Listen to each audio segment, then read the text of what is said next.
এফালে গৌৰৱপন্থী আনফালে ভূপেনপন্থী ভূপেন বৰা কৈ দিব ভূপেন বৰাই যি কৈছে ভূপেন বৰা কৈ দুয়োপন্থীৰ যুঁজত বিধ্বস্ত কংগ্ৰেছ মই নকওঁ নাই নাই নাই মই একো নকওঁ মই নকওঁ পাঁচ সমষ্টিৰ উপ নিৰ্বাচনৰ ফলাফলৰ পাছতেই কংগ্ৰেছৰ ভিতৰ চৰাত চলি থকা এই যুদ্ধখন আকৌ এবাৰ পোহৰলৈ আনিলে ৰাইজৰ দলৰ সভাপতি অখিল গগৈয়ে উপ নিৰ্বাচনৰ প্ৰাৰ্থিত্ব কেন্দ্ৰিক সংঘাতৰ বাবেই অসম সন্মিলিত মৰ্চাত সৃষ্টি হৈছিল ভাঙোনৰ মৰ্চাৰ আন দলসমূহক বিশ্বাসঘাতকতা কৰি কংগ্ৰেছে পাঁচোটা বিধানসভা সমষ্টিতেই প্ৰক্ষেপ কৰিছিল দলীয় প্ৰাৰ্থী কংগ্ৰেছৰে মিত্ৰ দলসমূহৰ সংঘাত তীব্ৰতৰ হৈছিল বিঘালীৰ প্ৰাৰ্থিত্বক কেন্দ্ৰ কৰি আন দলসমূহৰ উজৰ আপত্তি নামানি বিঘালীত থিয় কৰোৱা হৈছিল জয়ন্ত বৰাক যাৰ বাবে অসম সন্মিলিত মৰ্চাৰ পৰা কংগ্ৰেছক বাহিৰ কৰি অজিত ভূঞাৰ নেতৃত্বত নকৈ গঠন হৈছিল সমিতি পাঁচ সমষ্টিৰ নিৰ্বাচনী ফলাফল ওলোৱাৰ লগে লগে কংগ্ৰেছত চলা আভ্যন্তৰীণ সংঘাত পোহৰলৈ আনে শিৱসাগৰৰ বিধায়ক অখিল গগৈয়ে অসম সন্মিলিত মৰ্চাই যদি একেলগে নিৰ্বাচন খেলিলোহেঁতেন তেতিয়াহ'লে আমি 4টা বিধানসভা সমষ্টিত জিকিব পৰা অৱস্থাত আছিলোঁ দেখিছোঁ যে ভাৰতবৰ্ষৰ য'তে বিজেপিৰ বিৰুদ্ধে বিৰোধী পক্ষই ঐক্যবদ্ধভাৱে জিকিছে ইলেকশ্যন খেলিছে তাতেই বিৰোধী জিকিছে আৰু য'তে কংগ্ৰেছে অকলে বিজেপিৰ বিৰুদ্ধে ইলেকশ্যন খেলিছে তাতেই সদায় বিজেপি জিকিছে আজি অসমৰ ক্ষেত্ৰতো সেই একে ৰিজাল্ট আহিছে এইটো বৰ দুৰ্ভাগ্যজনক ঘটনা যে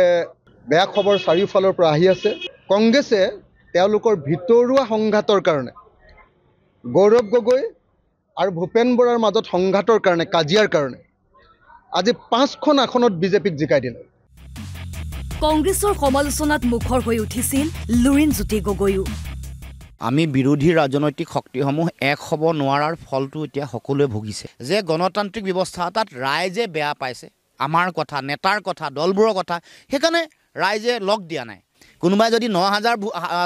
হাৰিছোঁ আগতে 20000 হাৰিছিলোঁ বুলি আশ্বস্ত হৈছে তেতিয়াহ'লে মূৰ্খামি আমি আমাৰ নিজৰ ইগো অহংকাৰ এইবোৰ আমি সকলোৱে নিজৰ বেগত ৰাখি 26ত বিজেপিক প্ৰতিৰোধ কৰিবৰ কাৰণে জনতাৰ যিটো মনৰ খং ক্ষোভ এইটোক আমি এটা আশাবাদী ৰাজনৈতিক পৰিৱেশলৈ পৰিৱৰ্তন কৰিব লাগিব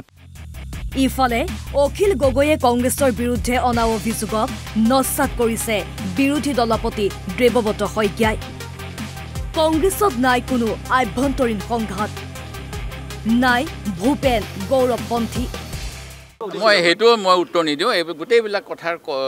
দায়িত্ব মানে আমাৰ সভাপতিৰ পৰা লোৱাটো ভাল হ'ব কাৰণ তেখেতে ক'ব পাৰিব তেখেতে কৈছে তো অহংকাৰ নকৰোঁ বুলি যোৱাকালি তেখেতে কৈছে মই লবি কেন্দ্ৰিক বুলি কোৱাটো যিবিলাকে এইবিলাক কথা কয় তেওঁলোকক সুধিব মইতো মোক প্ৰমাণ দিয়ক মই কিবা লবি কৰিছোঁ বুলি সেই গতিকে মই লবি দেখা নাই আৰু তেনেকুৱা প্ৰশ্নৰ উত্তৰ নিদিওঁ তেনেকৈ বোকা ছটিয়ালেতো সমস্যা সমাধান নহ'ব এক সময়ৰ মিত্ৰ দলসমূহৰ নেতাৰ মাজত সৃষ্টি হোৱা এই অৰিয়ে ভৱিষ্যতলৈ কি ৰূপ ল'ব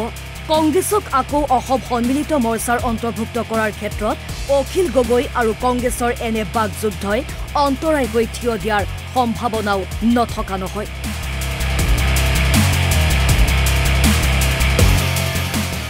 ভিডিঅ' জাৰ্নেলিষ্ট অনুজৰ সহযোগত দীপাংকৰ মেধিৰ ৰিপৰ্ট NB নিউজ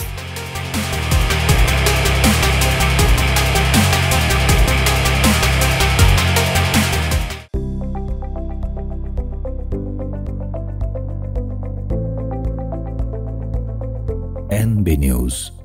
সহজ সৰল ভাষাত নৱভাৰতৰ কথা